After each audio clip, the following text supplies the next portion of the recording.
앞에서 성도들의 사랑과 믿음을 인해서 감사를 올려드린 사도 바울은 17절로 19절에서 성도들을 위한 기도 또는 간구를 합니다. 하나님이 주신 사랑과 또 믿음이 더욱 잘 자라가게 해달라고 하는 기도입니다. 첫 번째 간구인 17절은 에베소 교회 성도들을 비롯한 이 편지를 읽는 모든 성도들이 하나님을 아는 지식에서 자라가게 해달라는 것과 이를 위해 지혜와 계시의 영을 허락해 달라고 하는 그런 기도입니다. 사실 하나님을 안다는 것 또는 예수님을 그리스도로 믿는다는 것은 성령의 역사를 통해서만 이루어지는 겁니다. 그래서 우리가 자랑할 수 없다라고 사도 바울이 강조하고 있는 이유이기도 합니다. 바울은 성령님이 그들이 지금 섬기는 영광스러운 하나님께서 지혜와 계시의 영을 허락해 주셔서 하나님을 아는 지식에서 자라갈 수 있도록 도와주실 것을 간구합니다. 예수 그리스도를 믿는 것도 하나님의 은혜지만 이 믿음이 자라가는 것도 하나님의 은혜인데, 사실 구원이라는 것을 놓고 보면 구원은 예수 그리스도를 알고 믿음으로 구원을 받습니다.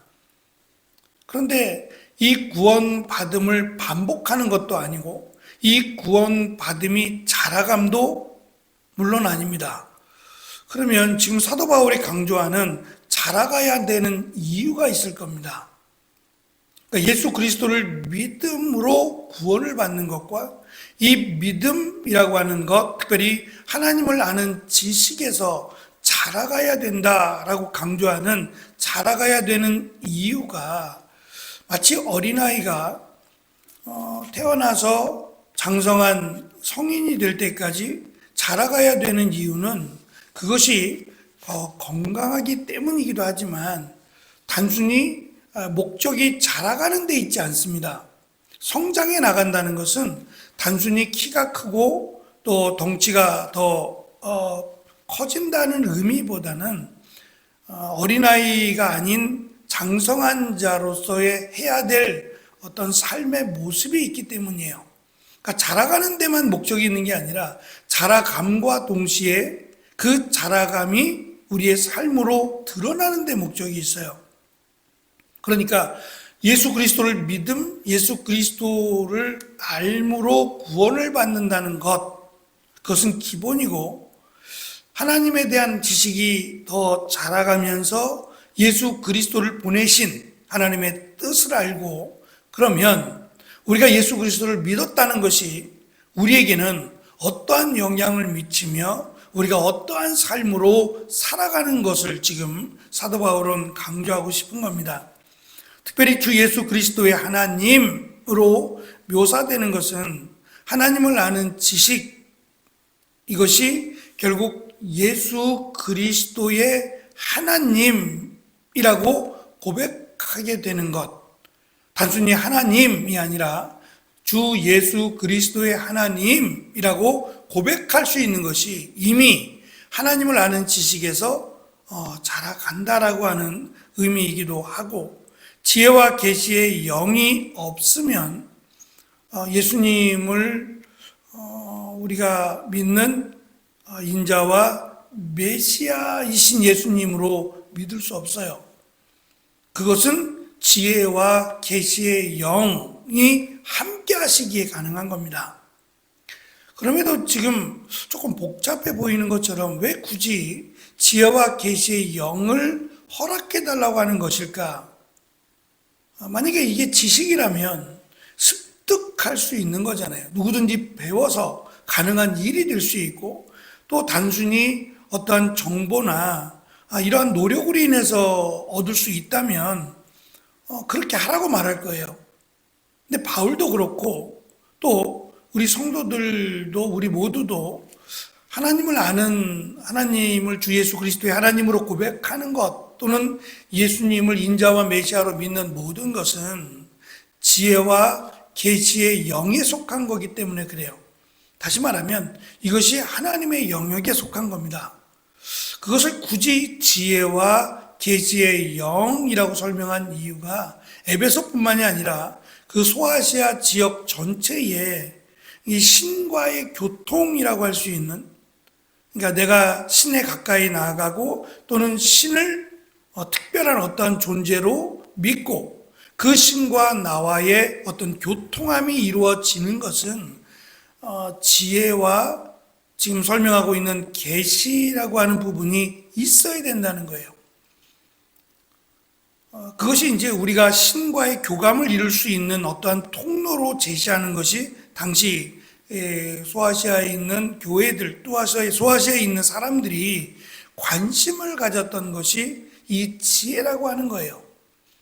그러니까 이 철학자들이 많고 이 철학자들이 가장 깊이 생각했던 것이 단순히 인간은 무엇으로 사는가, 인간은 왜 살아야 되는가라고 하는 인본주의도 있지만 또 하나는 인간의 한계가 있기 때문에 이 신이라고 하는 신과에 어떻게 하면 교감을 가질 수 있느냐, 어떻게 하면 신과 가까이 할 수 있느냐가 철학이었어요. 그것을 지혜라고 불렀고요. 그러니까 이 지혜 또는 깨달음이라고 하는 것이 굉장히 중요해서 뭐 새로운 것이 없나, 새로운 깨달음이 없나, 거기에 대해서 늘 관심을 가졌고, 우리가 그 바울로부터라고 하는 영상에서 연단이라고 하는 뭐 조그마한 돌이죠. 조그마한 돌을 그 마당같이 이렇게 넓은 공터 위에 하나 세워놓고 누구나 거기에 올라설 수 있어요. 누구나 그 자리에 올라서서 사람들에게 말하죠. 사람들에게 말하기를 내가 깨달음이 있다, 내가 지혜를 얻었다라고 하면서 그들이 뭐 따르든 믿든 간에 자기의 소견을 이야기할 수 있는 이런 연단석이 마련되어 있었어요. 그러니까 지혜라고 하는 것은 신과의 어떠한 관계를 맺어갈 수 있는 또 하나의 발판이라고 여겨왔어요. 그만큼 지금 지혜에 대해서 소중하게 여기고 지혜에 대한 관심이 꽤 많았고, 또 한 가지 말씀드린 지혜, 계시의 영이라고 하는 것도 우리가 어떤 수고와 노력으로 얻어지는 것이 아니라 신이 우리에게 허락한, 신을 알 수 있도록 허락하시는 특별한 은혜라고 여겨왔어요. 지금 그 언어들을 이용해서 지혜와 계시의 영, 그 영을 우리들에게 허락하셔서 우리가 예수님을 인자와 메시아로 믿고 또 하나님을 아는 지식에서 자라갈 수 있도록 계속 도와주실 것을 지금 기도하겠다는 겁니다.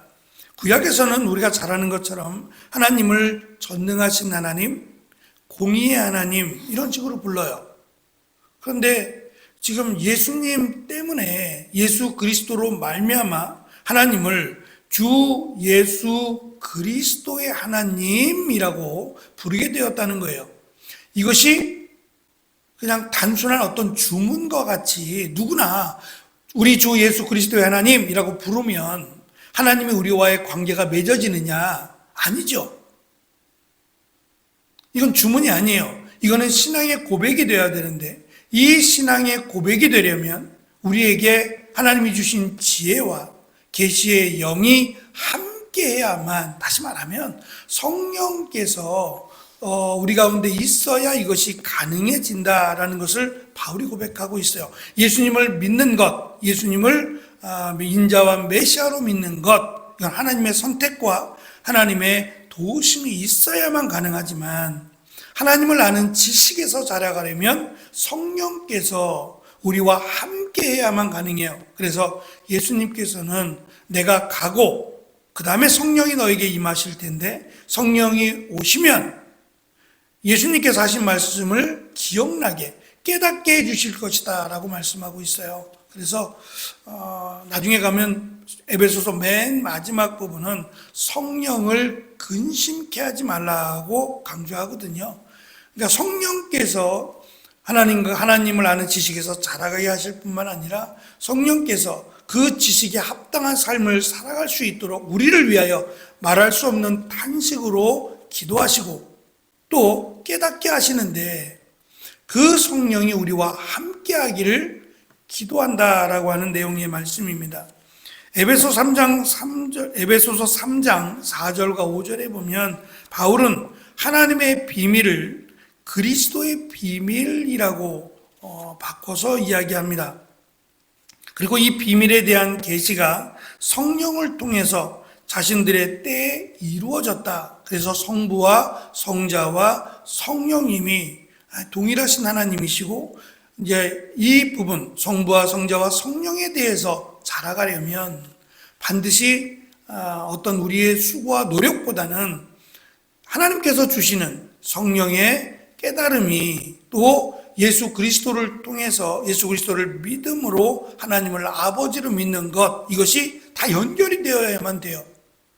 근데 이 연결이 되어지는 것, 이것을 위해서 바울은 기도하겠다는 거예요. 계속해서 유기적으로 하나님을 한번 믿고 예수님을 믿고 끝나는 것이 아니라 예수님을 믿는 믿음이, 그리고 성령님이 우리와 함께 하심이 늘 지속될 수 있도록 기도하겠다라고 하는 내용입니다.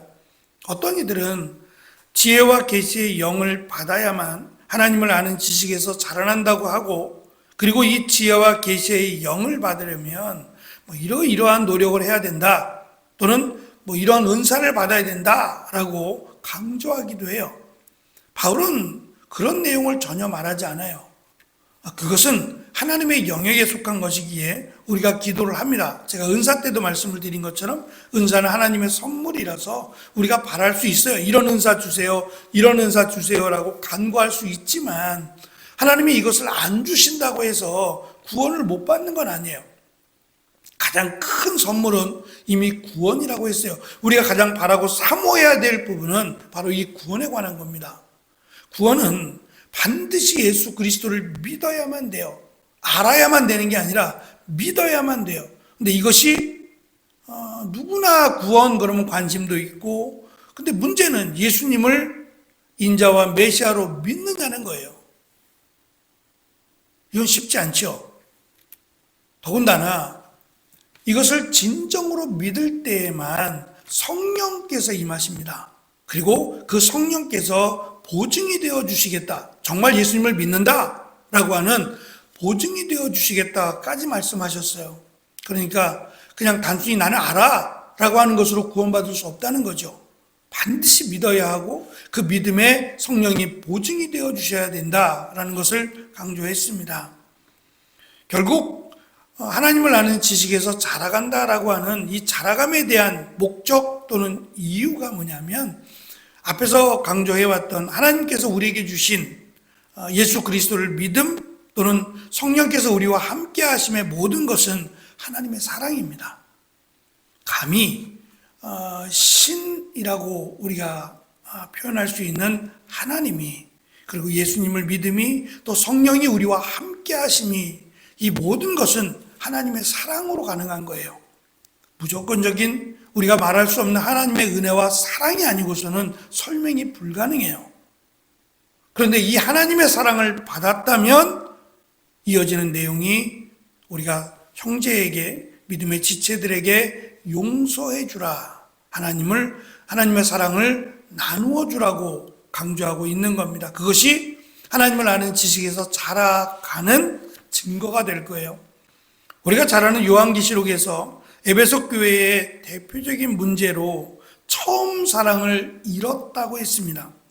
그리고 이것 때문에 촛대를, 교회를 옮겨버리겠다라고까지 강하게 말씀하고 있어요. 이 말은 옮기는 데 목적이 있는 게 아니라 처음 사랑을 회복하는 데 목적이 있어요. 회복하지 않으면 교회가 아니라는 얘기잖아요.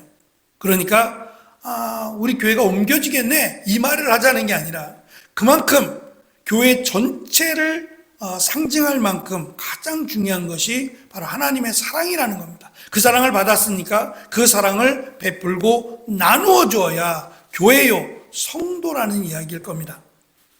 하나님을 아는 지식에서 자라가는 것 매우 중요하지만, 그것은 예수 그리스도를 알고 믿을 때 가능할 뿐만 아니라 하나님이 우리에게 주신 사랑을 베풀며 살아가는 것, 그것이 자라간다라고 말할 수 있을 거라는 겁니다.